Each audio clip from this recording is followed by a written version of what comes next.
네, 시작하겠습니다. 먼저 주님의 기도 같이 보시겠습니다. 주님의 기도 본문으로 먼저 같이 보시겠습니다. 시작. 파텔 헤몬 호엔 토이스 우라노이스 하기아세 토 오노마스 엘데토 헤 바실레이아스 게네데토 토 텔레마스 호스 엔 우라논 카이 에피테스케스 톤 알톤 헤몬 톤 에피오시온 도스 헤민 세메론 카이 아페스 헤민 타 오펠레이마타 헤몬 호스 카이 아페이멘 토이스 오펠레이타이스 헤몬 카이 메 에이세넨케스 헤마스 에이스 페이라스몬 알라 우르사이 헤마스 아포트 포네루 호티 소 에스틴 헤 바실레이아 카이 헤 두나미스 카이 헤 독사 에이스투스 아요나스. 아멘. 다시 한번 의역된 부분으로 보시겠습니다. 시작. 하늘뜰 안에 계신 우리의 아버지, 하늘 안에서와 같이 땅 위에서 당신의 이름이 거룩히 여김을 받으셨으며 당신의 나라가 임하셨으며 당신의 뜻이 이루어졌습니다. 오늘날 우리에게 위에 있는 우리의 양식을 주시옵소서. 그리고 우리가 우리에게 빚진 자의 빚을 사하여 준 것 같이 우리의 빚을 우리에게서 사하여 주시옵소서. 우리를 시험에 들어가게 하지 마시고 다만 악으로부터 우리를 구하시옵소서. 왜냐하면 그 세대는 당신의 나라이며 능력이며 영광이기 때문입니다. 아멘. 말씀 보십니다. 갈라디아서 또 오타 났네요. 갈라디아서 2장 15절 16절입니다.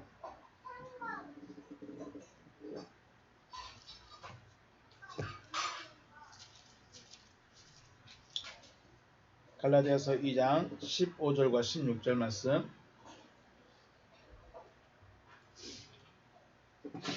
네, 같이 보시겠습니다. 시작.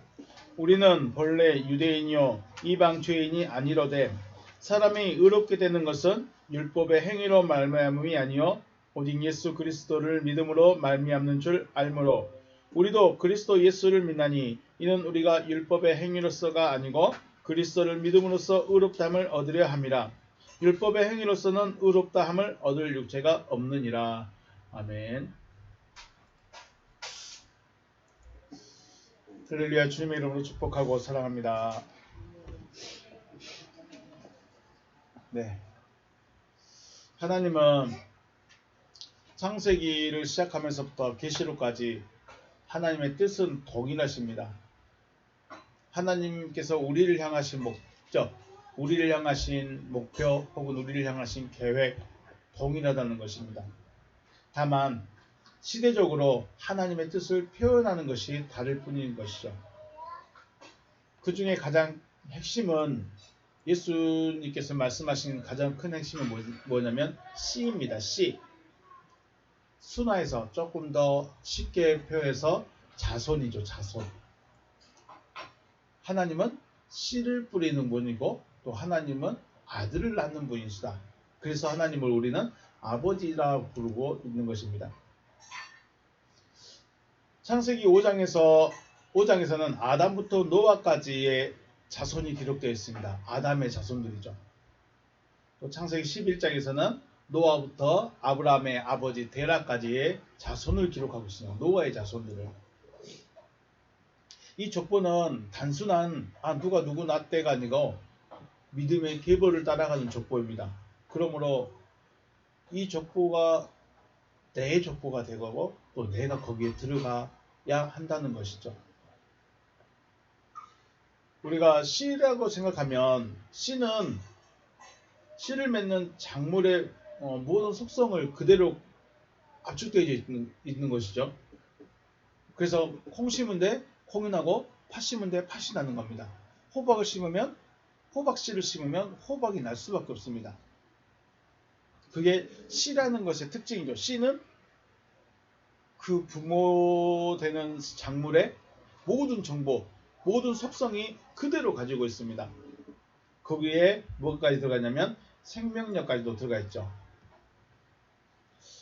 알갱이에 불과하던 씨가 생명력으로 싹이 나고 자라는데 자라고 나면 누가 똑같으죠? 그 전의 작물과 똑같은 속성으로 자라나서 분명히 하나를 심었는데 씨는 몇 개나 나타납니까?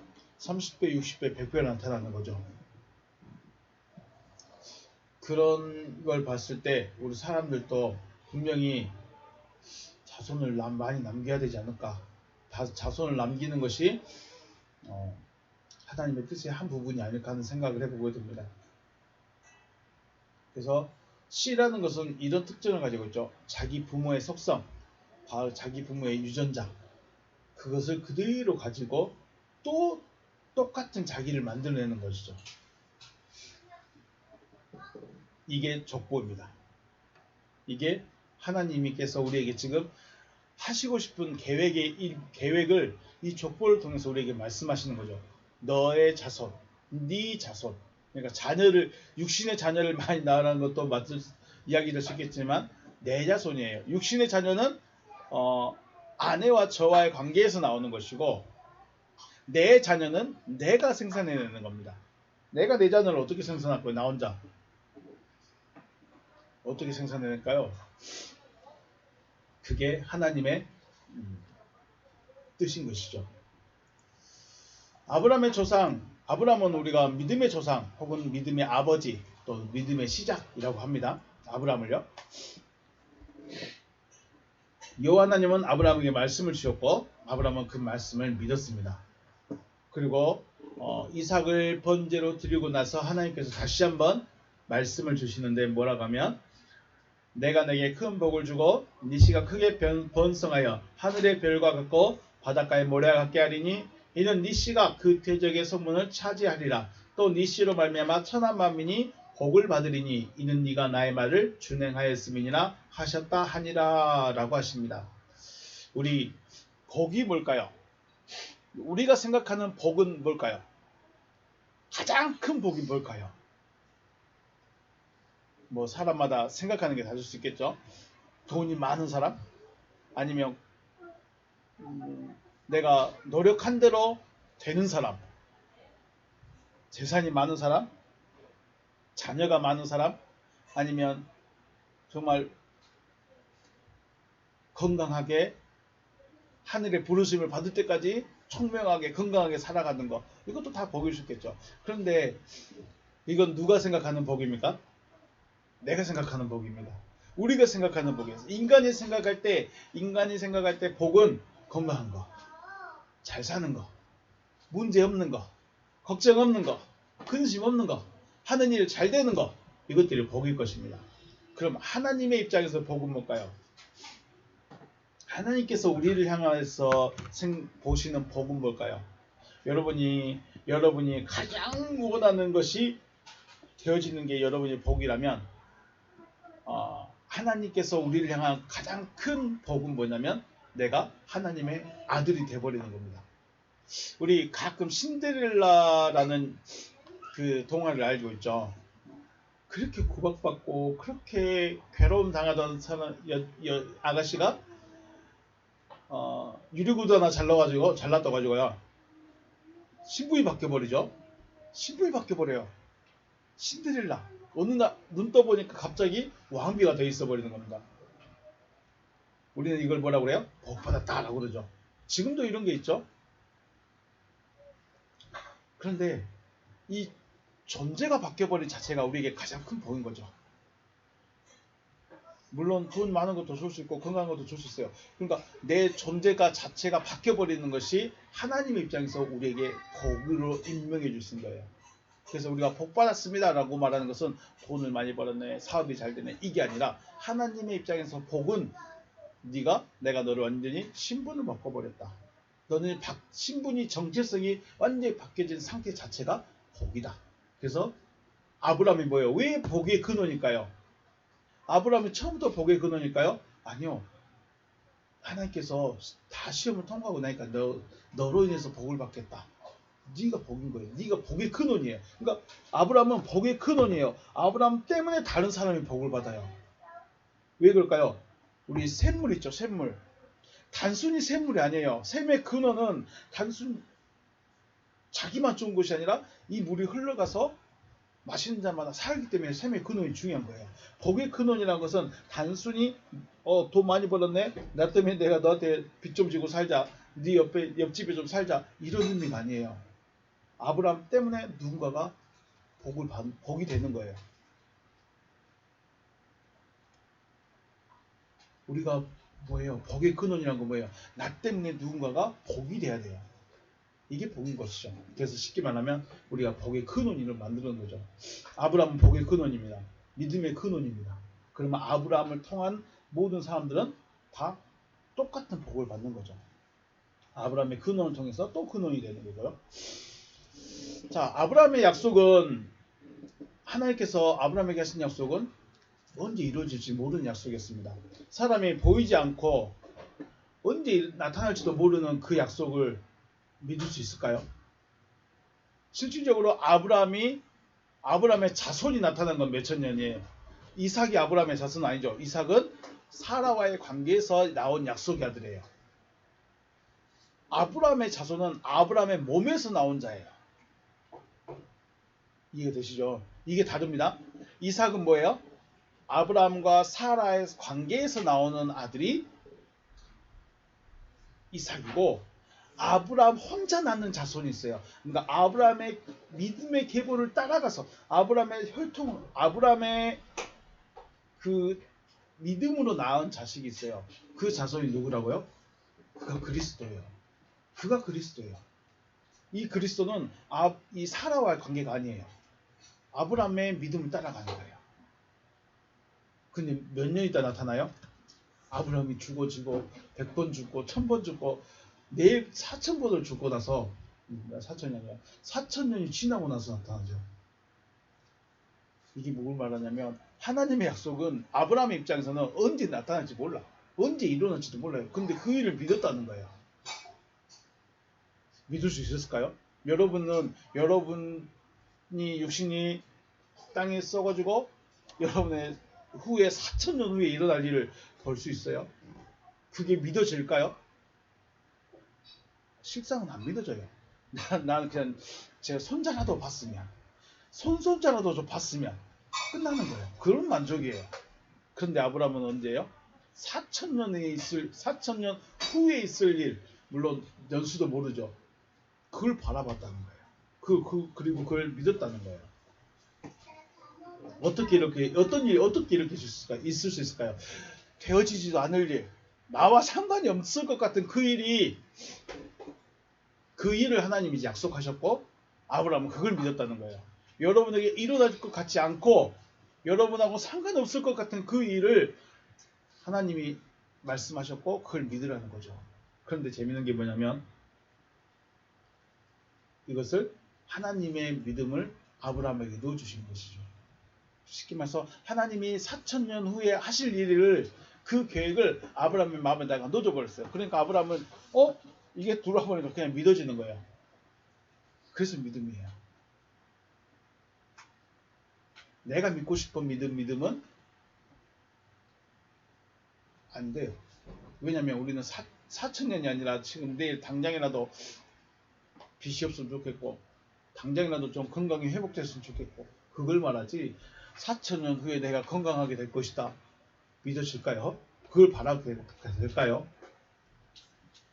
그래서 믿음을 가졌다, 저와 여러분이 믿음을 가졌다라는 말을 다른 의미로 말하면 하나님의 믿음을 가졌다예요. 여러분 믿음 가지셨습니까? 그러면 하나님이 하실 일을 여러분 마음속에 가지고 있는 거예요. 믿음 가지셨습니까? 하나님이 여러분에게 하실 일이 무엇인지 받으셨습니까? 가지고 계십니까? 안 가지고 계시면 내가 믿고 싶은 거예요. 내가 믿는 거예요. 믿음의 주체가 내가 되어버린 겁니다. 그러므로 믿음이라는 것은 하나님께서 하실 일을 마음에 받아들인 것이다 라고 정의했습니다. 하나님께서 나에게 무슨 일을 하실 것인가를 내가 이해하고 받아들이는 거예요. 그래서 아브라함의 믿음에 대해서 생각할 때 잊어서는 안 되는 것, 중요한 것이 있습니다. 하나님께서 하실 일을 어떻게 알고 계셨죠? 하나님께서 하실 일을 뭘로 하셨어요? 말씀을 하셨어요. 더 쉽게 말해서 아브라함은 뭘 들었어요? 하나님의 말씀을 들었어요. 그리고 그 말씀을 받아들였다는 것입니다. 아브라함은 하나님의 말씀을 들었습니다. 그리고 말씀을 받아들였습니다. 이게 아브라함의 믿음이에요. 이것은 지금의 믿는다고 하는 여러분과 저에게도 동일하게 적용이 되는 것이죠. 하나님의 말씀이 씨가 되어서 아브라함에게 심겨졌고 그 결과가 4,000년이 지나서 나타났지만 지금의 우리에게는 당장이라도 나타날 수 있다는 거예요. 자, 아브라함은 약속을 받고 몇 년을 바라봤어요? 4,000년을요. 그런데 지금은요. 우리는 이미 씨가 와버렸기 때문에 그러니까 아브라함은 씨에 대한 약속을 하신 것이고 우리는 씨를 주느냐 안 주느냐예요. 씨를 받느냐 안 받느냐. 아브라함하고 우리하고 차이가 있죠. 이게 지금 우리가 고민해야 될 것입니다. 우리가 하는 것은 뭐예요? 씨를 받는 겁니다. 아브라함은 약속을 받았고 우리는 씨를 받는 겁니다. 차이가 납니다.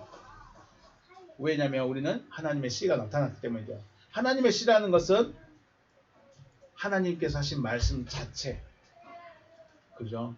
왜냐하면 하나님은 말씀대로 하시기 때문에 말씀 자체가 씨가 되는 거고 그것이 하나님의 믿음이 되는 것이고 그것이 하나님께서 하실 일에 대한 약속의 말씀이 되는 것이죠.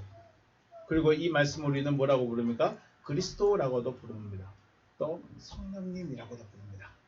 그래서 우리에게 중요한 것은 말씀을 가지고 있을 때 많이 가지고 있어야 돼요.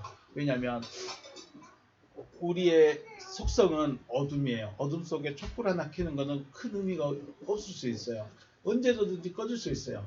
그런데 그 촛불이 수십 개, 수백 개, 수천 개, 수만 개가 되면 산불이 돼버리죠. 산불이 되면 꺼지지가 않습니다. 그래서 우리는 말씀을 많이 들어야 되고 말씀을 많이 받아야 되는 이유가 여기 있습니다. 이게 많아져야 쉽게 말해서 컵에 물방울 하나 가지고는 내 목을 못 죽입니다. 물방울이 얼마 돼요? 컵에 차고 넘쳐야 돼요. 그리고 넘치면 누구에게도 줄 수 있어요? 옆 사람에게도 줄 수 있어요. 나만 먹는 것이 아니라 옆 사람에게도 줄 수 있어요. 물방울 하나 가지고는 컵을 채울 수가 없습니다. 물방울 하나 가지고는 나도 못 채워. 나도 못 마셔. 그래서 컵을 가득 채워야 돼요. 그래서 말씀을 들어야 될 이유, 우리가 말씀을 끊임없이 듣고 묵상하고 생각해야 되는 이유가 여기 있습니다. 채워야 되기 때문에. 마태복음 1장 1절에 아브라함과 다윗의 자손 예수 그리스도의 계보다라고 하셨죠. 이 말씀이 시사하고 있는 것은 믿음의 정통성을 말해주는 것입니다. 믿음의 정통성은 아브라함을 따라서 누가 나타나야 돼요? 예수로 가야 되고 예수가 그리스도가 되어지는 씨가 되어지는 것이 믿음의 정통성입니다. 그러므로 우리가 내가 믿음에 있는가? 내가 그 아브라함의 계보를 따라가는 그 족보에 따라가는 거기에 들어있는가? 어떻게 찾아내야 돼요? 아브라함부터 예수에서 그리스도로 가고 있는 거예요. 그냥 예수까지만 가버리면 자 믿음의 아브라함의 자손이 예수일까요? 그리스도일까요? 우리는 여기서 고민을 해야 됩니다. 그리고 찾아내야 됩니다. 예수는 혈통적인 거예요. 다윗의 자손, 요셉이라는 다윗의 자손, 요셉이라는 그 혈통에 대한 이야기는 누구까지예요? 예수까지예요. 그럼 예수 이후에는요? 아브라함의 실질적인 씨는 그리스도가 씨가 되는 거죠. 그러므로 우리가 믿음의 계보를 따라서 정통성에 들어와 있느냐? 그것은 그리스도라는 이 존재에 대해서 우리가 인식하고 내가 그리스도와 하나 되어진 사람이 바로 정통성을 가지고 있는 사람인 것이죠. 요한복음 8장 44절에서 너희는 너희 아비 마귀에게서 났으니 너희 아비 욕심대로 너희도 행하고자 하느니라. 그는 처음부터 살인한 자여 진리가 그 속에 없으므로 진리에 서지 못하고 거짓을 말할 때마다 제 것으로 말하나니 이는 그가 거짓말쟁이여 거짓의 아비가 되었습니다. 라고 하셨습니다. 유대인들은 자신들이 분명한 아브라함의 자손이라고 믿고 있었어요. 그렇죠? 유대인들은 누구의 자손들이에요? 야곱의 후손들이에요. 그러니까 분명히 우리는 유대인이다라고 알고 있어요. 아는 것만이 아니라 믿고 있어요. 그래서 나는 죽으면 어디 간다? 무조건 천국 간다. 유대인들은 그렇습니다. 그런데 재밌는 건 뭐냐면 예수님은 이들을 향해서 뭐라고 했어요? 예수님이 이 유대인들을 향해서 너희는 누구의 자식이다? 자기들은 아브라함의 자손이라고 찰떡같이 믿고 있는데 예수님은 너희는 마귀의 자식이다라고 해버려요. 마귀의 자식이다. 왜요? 왜 마귀의 자식이에요? 말씀 보니까 너희는 너희 아비 마귀에게서 났다. 쉽게 말해서 마귀가 너를 낳아버렸대요. 나는 아브라함의 씨고 아브라함의 후손이고 아브라함이 낳았는데 그렇게 믿고 있었는데 마귀가 낳았대요. 마귀가 나니까 뭐예요? 거짓말하죠. 자기 아버지와 속성과 똑같이 해요. 마귀의 속성과 똑같이 해요. 거짓말쟁이.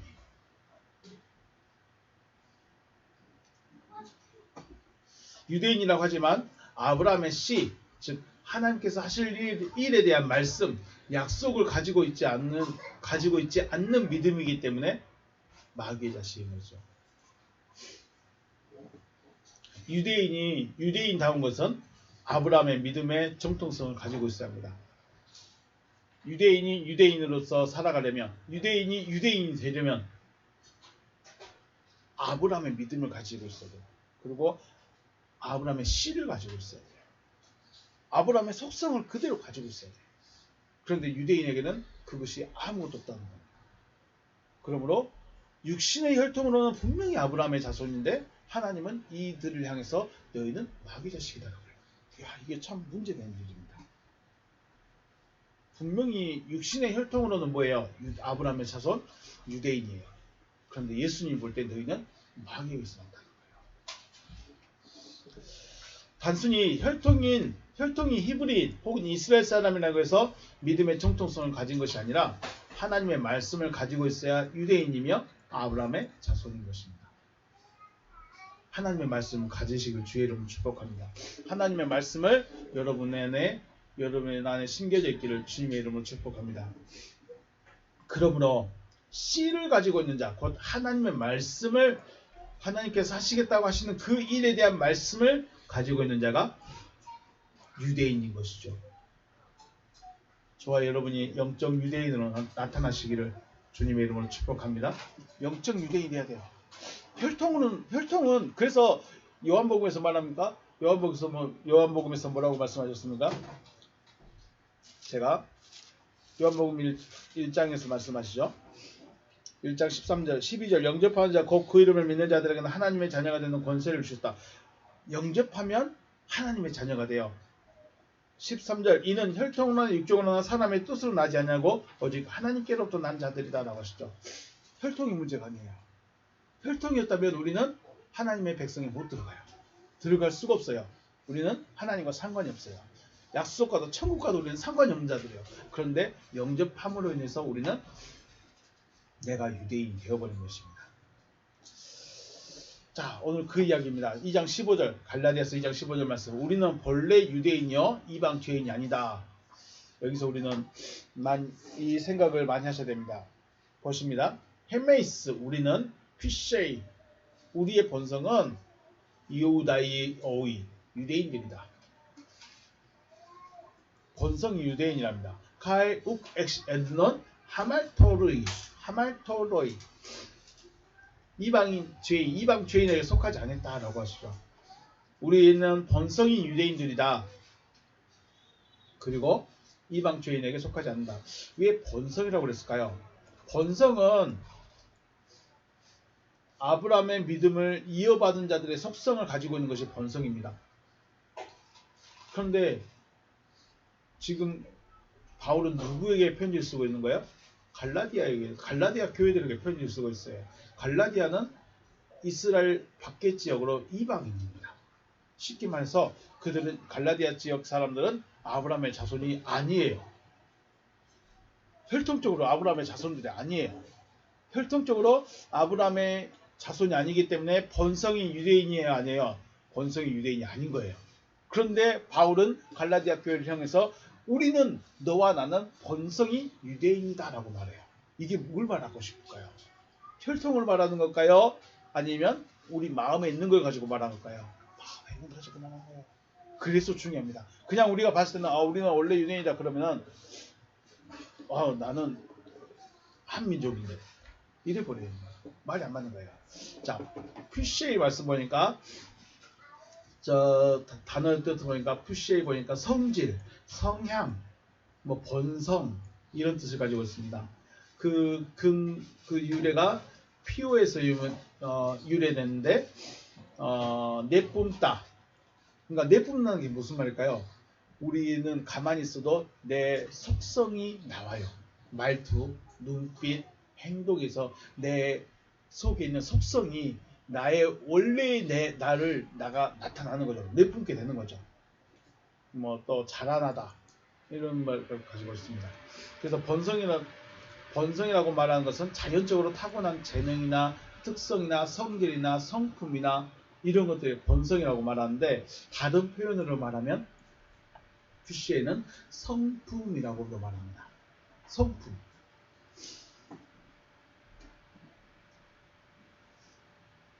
번성이라고도 번역하지만 성품이라고도 번역을 하게 된다라는 걸 기억하시고요. 갈라디아서 1장 15절 말씀. 그러나 내 어머니로부터 나를 택정하시고 그의 은혜로 나를 부르셨다라고 하셨어요. 바울은 혈통적으로 유대인입니다. 혈통적으로 유대인이라고 말하는 자들이 하나님의 교회를 박해하고 멸했다고 하죠. 그러면 우리가 여기서 생각해야 됩니다. 유대인이 있어요. 그런데 바울도 유대인이고 베드로도 유대인이에요. 그런데 바울은 핍박하는 유대인. 베드로는 핍박받는 것보다도 하나님의 교회가 되어진 유대인이에요. 유대인인데 나눠지죠. 바울이라고 말하는 사울이 속해 있는 유대인들은 하나님의 교회가 된 유대인을 죽이고 때리고 핍박하고 멸망시키는 유대인이에요. 유대인인데 두 부류로 나눠졌어요. 바울은 핍박한 유대인에 속하여 있으면서 하나님의 교회가 된 유대인들을 핍박하고 잡아고 죽이고 멸망시켰죠. 그러면 핍박하는 유대인과 하나님의 교회가 되어진 유대인 중 어떤 무리가 하나님의 씨를 가진 아브라함의 자손일까? 이게 중요합니다. 믿음의 정통성을 따라왔다 쳐요. 그래, 유대인이 다 유대인이라고 쳐요. 그런데 이 유대인은 뭐가 있어요? 이 핍박하는 유대인이 있고 내 믿음이 맞아. 이 핍박하는 유대인은 때리고 죽이고 멸망하는 유대인들은 내가 하는 게 맞아. 내가 믿는 게 맞아. 내 믿음이 확실해. 라고 자기 믿음으로 철저한 사람이고 하나님의 교회가 되어진 유대인들은 하나님이 세워버린 자예요. 하나님께로부터 거듭난 자예요. 이 두 부류로 딱 나눠져 있어요. 그런데 누가 더 정통성이죠? 누가 진짜 하나님의 믿음을 가지고 있는 거죠? 핍박하는 유대인입니까? 교회가 된 유대인일까요? 누가 하나님의 믿음의 정통성을 가지고 있는 자일까요? 여러분 어떻게 생각합니까? 누가 믿음의 정통성, 아브라함의 자손, 하나님의 백성이라고 여러분은 생각하십니까?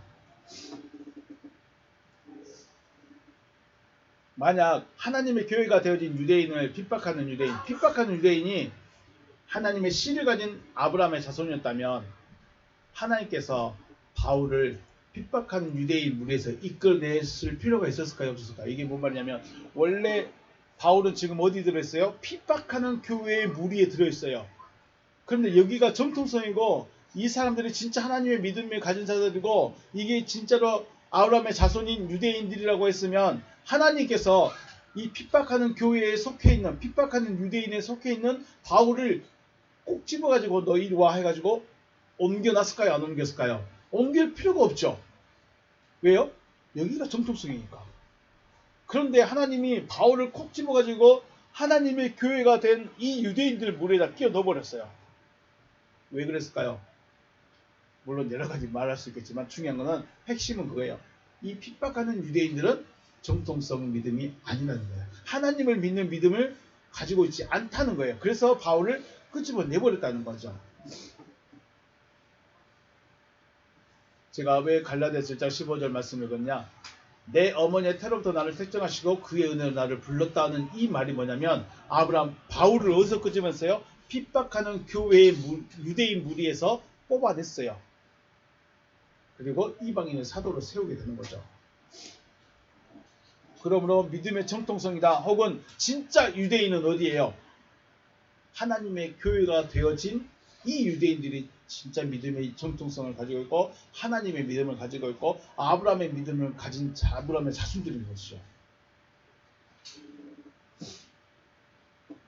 그래서 바울은 뭐라고 고백합니까? 이게 나를 모태에서 끄집어냈다는 거예요. 하나님이. 핍박하는 유대인의 무리에서 사울의 사람을 끌어내셨고 거듭남을 얻게 하셨다는 겁니다. 그러므로 표면적 유대인이 로마서 말씀하죠. 표면적 유대인이 유대인이 아니다. 이 말은 뭔 말이에요? 혈통적 유대인이 유대인이 아니라 오직 이면적 유대인이 유대인이다. 이면적 유대인이라는 것은 하나님의 믿음을 가진 자들이 유대인이다. 이 말입니다. 하나님의 믿음을 가진 자들이 유대인이다. 내가 이스라엘 땅에서 났으니까 이스라엘 사람이 아니라는 거예요. 내가 내 아버지와 어머니가 둘 분 다 유대인이니까 내가 유대인이다라는 것 이것도 안 맞다는 거예요. 이제 뭘 가지고 있어야 돼요? 하나님의 말씀을 가진 그 사람이 유대인이다라고 말을 해버립니다. 어디서요? 로마서 2장에서. 그래서 표면적 유대인이 유대인이 아니라 이면적 유대인이 유대인이다라고 해요. 여러분은 유대인입니다. 여러분 유대인 돼야 돼요. 유대인이 왜 돼야 되냐면 아브라함의 자손이 돼야 되기 때문에 하나님의 믿음을 가진 자들이 돼야 되기 때문에 중요한 사건입니다. 그렇다면 우리라고 말하는 이 사람들 지금 갈라디아서 말하는 것처럼 우리는 본래 유대인이다. 여기서 이 우리라는 것은 누구예요? 하나님의 말씀이 이루어진 자들로 하나님의 씨를 가진 자들로 그 속성을 나타낸 자들이 우리죠. 결국 15절 말씀 우리는 본래 유대인이다 라는 말은 우리의 성품은 유대인이다 라는 거예요. 우리의 믿음은 유대인이다. 우리의 믿음이 유대인이다. 그 혈통이 중요한 게 아니라는 거예요. 우리는 뭘 가지고 있다? 말씀을 가지고 있다. 우리는 하나님의 말씀을 가지고 있기 때문에 유대인이 되어졌다라는 거예요. 지금 바울은 원래 유대인인데 갈라디아 지역은 이방인이에요. 그런데 이 이방인 갈라디아 사람들이 하나님의 말씀을 받아버리니까 하나님의 말씀을 가져버리니까 바울이 말하기를 너희가 유대인이다라고 해버린 거예요. 자기 동족, 자기 혈통 이 사람들은 유대인이 아니에요. 유대인이 아니라는 거예요. 뭐라고 그래요? 이방 죄인이 되어버립니다. 이방 죄인이 되어버렸어요. 혈통적인 유대 아브라함의 자손들이 이방 죄인이 되어버리고 갈라디아 원래 이방인이었는데 그들이 하나님의 말씀을 받아버리니까 유대인의 속성을 가져버린 거예요. 엄청난 사건이죠.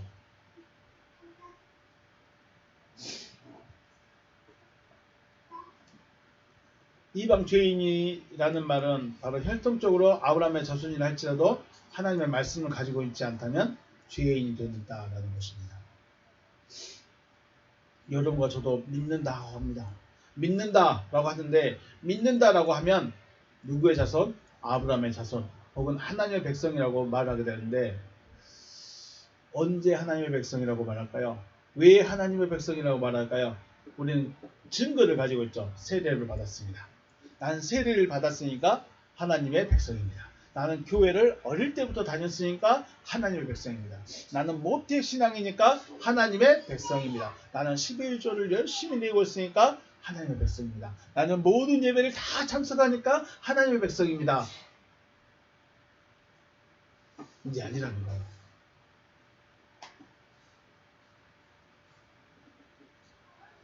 믿는다라고 하는 사람들은 뭘 가지고 있어야 돼요? 하나님의 씨를 가진 자가 되어야 된다. 하나님의 씨가 있느냐 없느냐. 자, 여러분 마음속에 나도 믿습니다. 나도 하나님 찰떡같이 믿고 천국도 나에게 줄 걸 내가 진짜 믿고 하나님 나에게 복도 주실 걸 내가 진짜 찰떡같이 믿는데 말씀이 없어. 이 말씀은 창세기부터 요한계시까지 이 성경 기록된 성경을 달달달 외우고 있느냐의 말이 아닙니다. 외우고 있느냐 못 외우느냐 암송을 하고 있느냐 못 하고 있느냐 이걸 말하는 것이 아니라 하나님의 약속이 내 안에 심겨져 있느냐. 하나님의 약속. 하나님의 약속이 여러분의 마음속에 새겨지시기 주의 이름으로 축복합니다. 하나님은 저와 여러분을 구원하기를 원하십니다. 어떻게? 말씀을 받아서. 2장 16절 가겠습니다. 사람이 의롭게 되는 것은 율법의 행위로 말미암음이 아니요 오직 예수 그리스도를 믿음으로 말미암는 줄 알므로 우리도 그리스도 예수를 믿나니 이는 우리가 율법의 행위로서가 아니고 그리스도를 믿음으로써 의롭다함을 얻으려 함이라. 율법의 행위로서 의롭다함을 얻을 육체가 없느니라. 문장이 굉장히 길죠. 그래서 한번 살펴보겠습니다. 에이도테스 우리가 알고 있습니다. 우리가 알고 있다. 보니까 동사 완료예요. 능동이에요. 우리는 이미 알아야 돼요. 여러분과 저는 또 알고 있어야 돼요. 뭘 알고 있어야 될까요? 허티 우 디카요타이 의롭게 되지 않는다. 의롭지 않다. 안드로퍼 사람이 의롭게 되지 않는다. 엑스 엘건 너머 율법의 행위로부터 사람이 의롭게 되지 않는다. 다시 한번 보시면 사람의 율법의 행위로부터 의롭게 되는 것이 아니라는 것을 우리가 알고 있다. 여러분 알고 계셨습니까? 여러분이 의롭게 되어지는 것은 여러분이 교회를 예배를 참 빼먹지 않았다고 11조를 빼먹지 않았다고 주일헌금 빼먹지 않았다고 내가 교회에서 봉사활동을 빼먹지 않았다고 교회 행사에 모든 걸 다 참석했다고 목사님이 말한 거 다 했다고 의롭다는 게 절대 아니라는 거예요. 의는 뭐예요? 의롭게 되는 거. 율법의 행위로 의롭게 되어지지 않는다. 여러분 알고 계셔야 됩니다. 알아야 됩니다. 바울이 말하죠. 에이도테스 우리는 알았다. 이미 알아. 이제 우리는 알아버렸다는 거예요. 자, 에안네 뭐뭐 하지 않는다면 디아피스테어스 예수 그리스도 예수 그리스도를 믿음으로 말미암지 않는다면 예수 그리스도를 믿음으로 말미암지 않는다면 카이 헤메스 에이스 크리스톤 예수 피스티우스 아멘 우리가 예수 그리스도를 믿었다. 이게 문장이 애매합니다. 왜 이렇게 말하고 있을까? 이것을 조금 이따 다시 설명드리겠습니다. 우리의 보였던 성경으로 말한다면 예수 그리스도를 믿음으로 말미암아 우리가 그리스도 예수를 믿었다. 이렇게 되는 거예요. 이게 무슨 말일까? 이게 어려운 거죠. 다시 한번요. 예수 그리스도를 믿음으로 말미암아 우리가 그리스도 예수를 믿었다. 이게 무슨 말일까? 이걸 조금 이따 다시 한번 설명드리겠습니다. 히나 디카이오도멘 의롭다함을 얻었다.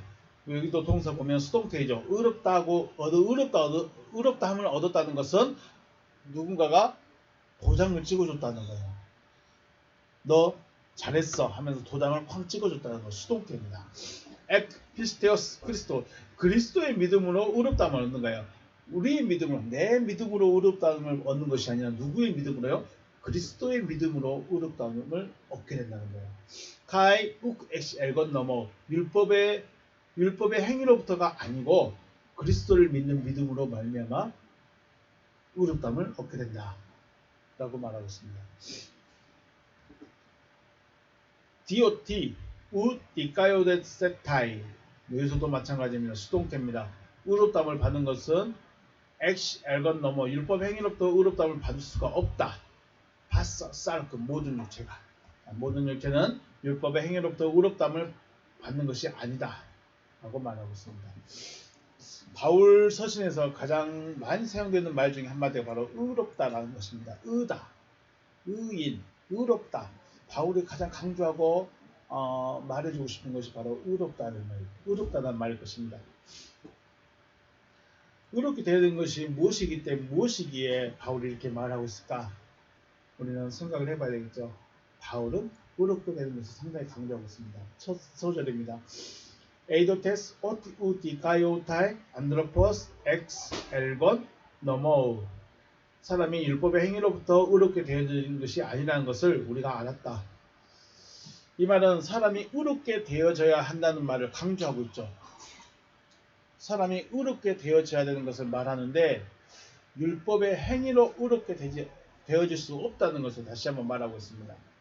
율법의 행위로 의롭게 되어지는 것이 아니라 그럼 어떻게 의롭게 되어지느냐? 예수 그리스도를 믿음으로 말미암아 우리가 예수 그리스도가 되어졌음을 믿는다. 이거 앞에서 말씀드렸죠. 앞에서 뭐라고 했습니까? 예수 그리스도를 믿음으로 말미암아 우리가 그리스도를 믿는다. 이렇게 되어 있거든요. 앞에서는 우리 성경에 보면 오직 예수 그리스도를 믿음으로 말미암는 줄 알므로 우리도 그리스도 예수를 믿는다. 이렇게 번역이 되어 있어요. 그런데 원어적인 측면에서 원어가 그대로 말한 걸 보면 예수 그리스도를 믿음으로 말미암아 우리가 그리스도 예수가 되어졌음을 믿는다예요. 우리가 누가 되어졌다고요? 그리스도 예수가 되어졌음을 믿는다. 누가? 우리가. 이게 굉장히 어려운 부분입니다. 카이 헤메스 우리가 에이스 그리스도 예수 그리스도를 향하여 에피스토사멘 우리가 믿는다. 자, 우리 여기서 보시면 예수 그리스도와 그리스도 예수 또 그리스도라는 말이 한꺼번에 다 나옵니다. 왜 똑같은 존재를 향해서 명칭을 다 말할까요? 김정한이라 했다가 정한김이라고 했다가 김이라고 했다가 이런 의미예요. 우리는 이렇게 말하면 똑같은 사람이죠. 한 사람 말하는 거예요. 김정한이든지 정한김이든지 김이라든지 똑같은 사람 말하고 있어요. 그런데 바울은 예수를 향해서 예수 그리스도, 그리스도 예수 혹은 예수 이렇게 따로따로 말하고 있어요. 왜 굳이 이렇게 나눠서 말하고 있을까요? 그냥 통일해서 말하면 되는 거예요. 이걸 우리가 고민하고 찾아봐야 됩니다. 이 부분을 다시 한번 보시면 예수가 그리스도가 되어졌음을 믿음으로 말미암아 우리가 그리스도 예수가 되어졌음을 믿는다. 우리 다시 한번 보시면 예수가 그리스도가 되어졌음을 믿어야 돼요. 예수가 그리스도가 되어졌음을 믿어야 한다. 예수가 그리스도가 되어졌음을 믿음으로 우리가 그리스도 예수가 되어졌음을 믿는다. 이게 굉장히 좀 어려운 말씀이긴 한데 먼저는 예수가 그리스도가 되어졌음을 믿어야 된다. 예수란 사람은 그 근본이 누구예요? 그 근본이 하나님의 말씀이죠. 하나님의 말씀이 육체 안에 계신 상태가 예수입니다. 예수가 누구냐? 단순히 하나님의 아들 이렇게 해버리면 쉬운데 그렇게 하면 나와 상관이 없는 존재가 되어버립니다.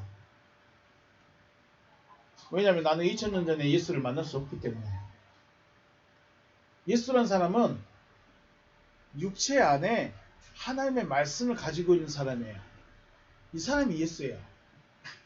말씀대로 되어졌다는 것은 육체 안에 말씀을 가지고 있는 상태라는 것입니다. 이것을 우리는 말씀 육체라고 말하고 요한복음에서 뭐라고 하냐면 말씀이 육신이 되었다라고 말씀하죠. 말씀이 육신이 되었다. 그 말은 말씀 육체라는 겁니다. 그리고 예수께서 십자가에서 죽으심으로 뭘 버리셨을까요? 십자가에서 죽는 것은 육체를 버리신 사건이에요. 육체를 버리시고 원래 존재적 상태 하나님의 말씀 곧 그리스도로 회귀되어지신 것이죠. 이게 그리스도입니다. 그래서 육체로 계시던 예수가 그리스도가 되어졌다라는 것이죠. 이 일련의 과정을 예수 그리스도라고 말하는 겁니다. 예수 그리스도라는 이 말 안에는 육체의 예수가 육체를 벗어버리고 원래의 상태인 그리스도로 회귀하셨다라는 뜻을 가지고 있습니다. 이것은 예수라는 사람에게만 한정되었다면 기존에 저와 여러분이 믿었던 믿음이 전부일 것입니다. 왜냐하면 예수만 있으면 돼요. 내가 예수를 믿는다고 고백만 하면 돼요. 내가 예수를 믿기만 하면 돼요. 그래서 신약에 나온 사람들이 뭐래요? 다 예수 앞에 나가면 돼요. 예수 앞에 나가고 십자가 앞에만 가면 된다. 이게 우리가 알고 있는 기존의 믿음이었어요. 예수를 그리스도라고 말할 수도 있지만 예수가 그리스도가 되어졌다. 이걸 우리가 믿으라는 거예요. 문제는 우리가 그리스도 예수를 믿는다는 말에서 에이스 전치사가 있습니다. 에이스 전치사가 있는데 다시 한번 가서 보시면 카이 이후에요. 카이 헤메스 에이스 크리스톤 예수 에피스투사멘 되어 있습니다. 에이스라는 전치사가 들어 있습니다. 이 전치사라는 것은 명사의 속성을 결정짓게 되는데 에이스 전치사의 가장 기본적인 뜻은 연합입니다. 그러면 그리스도와 연합되었다. 연합되어졌음을 우리가 믿는다. 그러므로 다시 보면 우리는 그리스도 예수와 연합되어졌음을 확신한다. 혹은 믿는다. 그러니까 어떻게 우리가 그리스도와 하나가 되느냐, 하나가 될 수 있느냐? 예수가 그리스도가 되으신 걸 우리가 알아야 돼요. 그리고 믿어야 돼요. 이걸 믿으면 나에게도 된다는 겁니다. 그래서 우리는 그리스도 예수와 연합이 되었음을 확신한다, 혹은 믿는다 라고 말하고, 또 다른 뜻으로는 어디까지 혹은 어디에 라고 사용합니다. 목적지를요.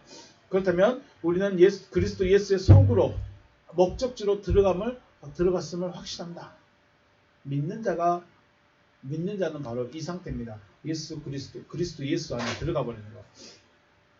그래서 우리는 그리스도 예수가 되어졌음을 확신한다라는 의미가 되는 것입니다. 우리는 결론적으로 의미적으로 말하면 우리는 어떤 존재가 되어져야 되냐면 예수의 상태가 되어져요. 예수를 닮아서도 안 돼요. 예수를 따라가도 안 돼요. 예수가 되어져야 되는 거예요. 예수가 되어져야 돼요. 기적 보이고 표적 보이고 귀신하고 싸우고 이런 예수 말고 말씀이 되어진 예수, 그리스도 예수, 그리스도가 예수라는 육체로 존재하고 있는 상태, 그 상태로 가야 되는 것이죠. 의롭다라는 말은 사람이 어떤 행위에게 주체가 되어질 때 하는 말입니다. 즉 믿는 자가 믿음의 주체가 되어졌다면 행위로 의롭게 되는 것입니다. 내가 믿어서 되는 거예요. 내가 믿기 때문에 되는 거예요. 우리 성경을 자세히 보시면 내가 예수를 믿고 있으니 나는 의롭다라는 결론입니다. 이건 율법의 행위가 아니다. 나는 율법을 따라가지 않는다. 난 율법을 강조하지 않는다. 난 율법주의가 아니다 라고 말하는데 내가 예수를 믿으니까 나는 의롭다라고 라는 결론을 내버립니다. 하지만 원어에서 말하는 의로움이라는 것은 그리스도와 연합되어졌기 때문에 의롭다라는 것입니다. 이게 우리가 말하는 내 안에 뭘 가지고 있느냐에 따라서 내가 달라진다는 거죠. 그리스도를 믿는다라는 말은 그리스도와 연합되어졌다의 상태를 말하는 것입니다. 그리고 의롭다라는 말은 의인이신 그리스도와 연합되어졌다라는 것이죠. 자, 저와 여러분은 의롭게 되어져야 되고 의인 되어야 되고 의가 되어져야 되는데 그 방법이 뭐냐? 의이신 그리스도와 연합되어졌을 때 우리는 의롭다라고 말하는 것입니다. 그래서 그리스도와 연합되어지지 않는 상태에서 율법을 행위를 나타낸다고 해서 의롭게 되어지는 것이 아니라는 것입니다.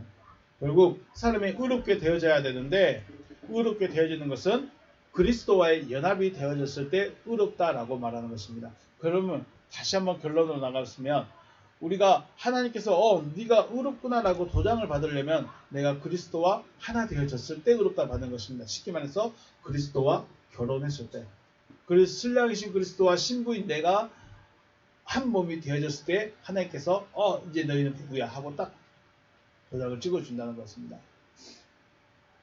서두에서 말씀드렸습니다. 아브라함이 믿었다 혹은 의롭다 여기심을 받았다는 것은 아브라함의 어떤 행위로 인한 것이 아니라 하나님의 말씀을 받아들였을 때 얻었다는 것입니다. 지금의 여러분과 저도 동일합니다.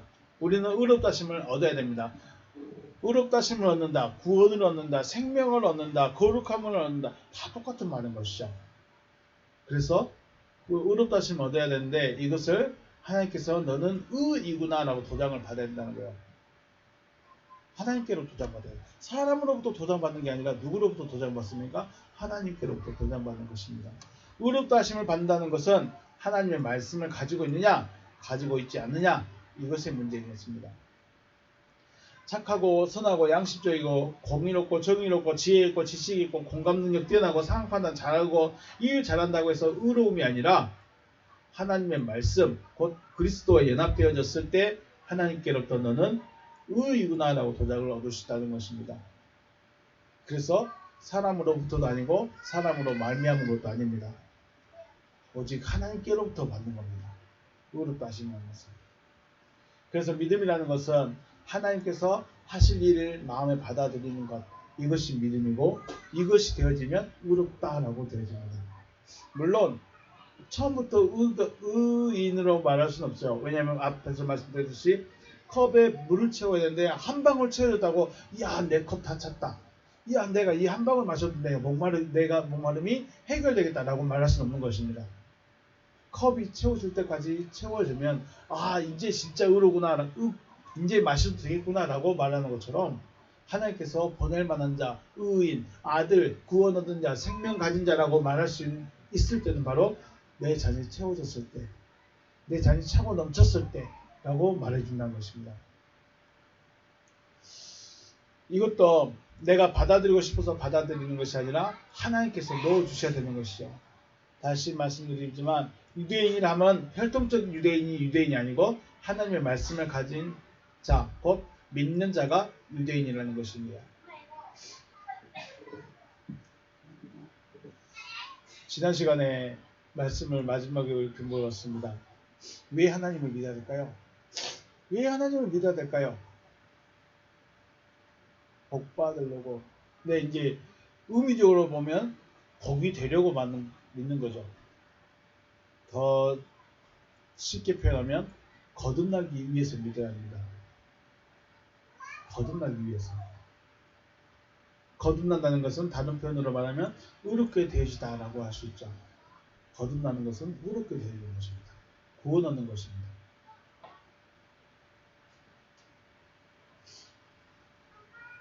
그리고 의롭게 되어진다는 것은 그리스도와 연합이 이루어진 걸 말합니다.